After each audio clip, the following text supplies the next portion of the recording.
Remember my productivity experiment? The one where I kept adding more workers, my variable resource, but kept all other resources fixed? Well, if some of my resources are fixed, then there's a component of my cost that's fixed. And if I have resources that are variable, then I'll have some costs that are variable. A fixed cost will be unchanging no matter how much output is produced, since the amount of that resource is not changing.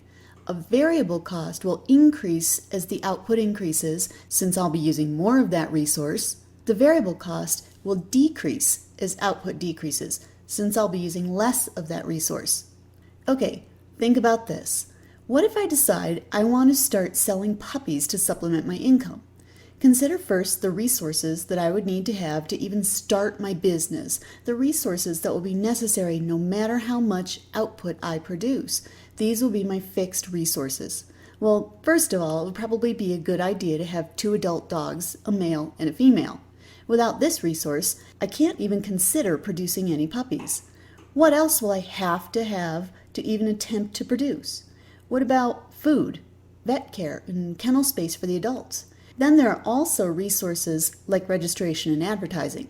Resources that will change with the number of puppies that I produce are my variable resources. These would include food, vet care, and kennel space for your puppies. The more you produce, the more of these resources you'll need. Your fixed costs, then, are the costs of the fixed resources.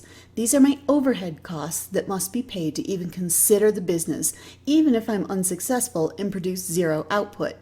The variable costs will change as I use more or less of the resources corresponding to the number of puppies I produce. For the moment, let me just attach some costs to the fixed resources.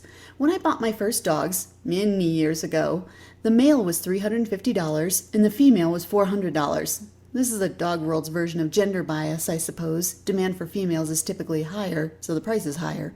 Food for the adults for a year is about $300. If you're lucky and all the dogs need are basic shots, vet care is also around $300 per year.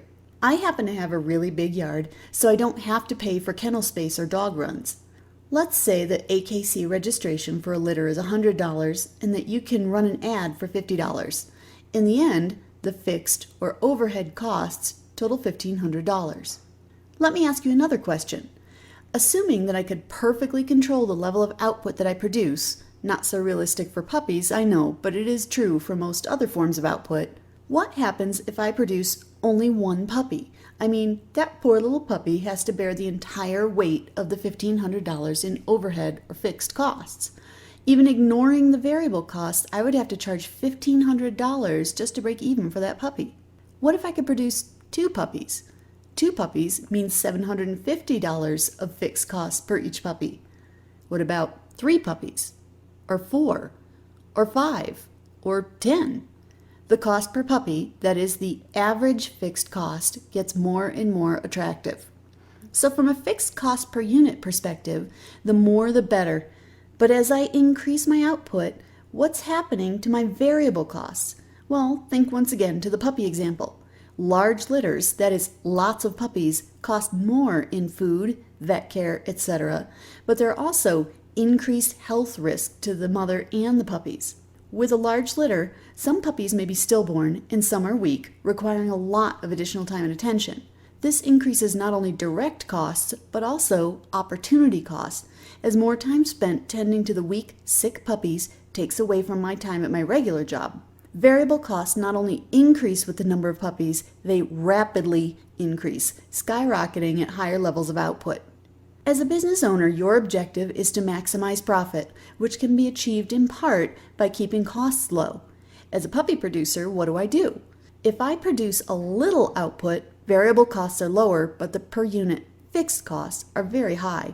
If I produce a lot of output, I keep fixed costs per unit down, but variable costs are very high. As we'll soon see, the ideal amount of production will typically be somewhere in the middle ground. Next time, cost curves.